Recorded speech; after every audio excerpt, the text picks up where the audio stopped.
ঠিকঠাক। তোর সাথে একটু কথা ছিল। বলো।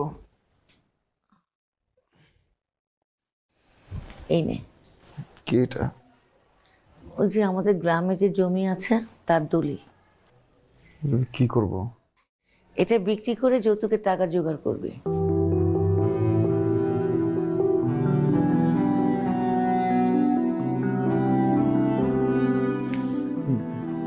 কি বলতেছো মা তুমি? এছাড়া আর কি কোনো উপায় আছে বল? মা, বাড়ির দলিল না।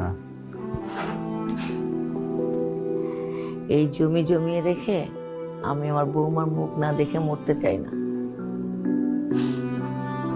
শোন, আল্লাহ দিলে পরে অনেক আরো করতে পারবি জমি। আমি তো চাচার সাথে কথা বলে রেখেছি,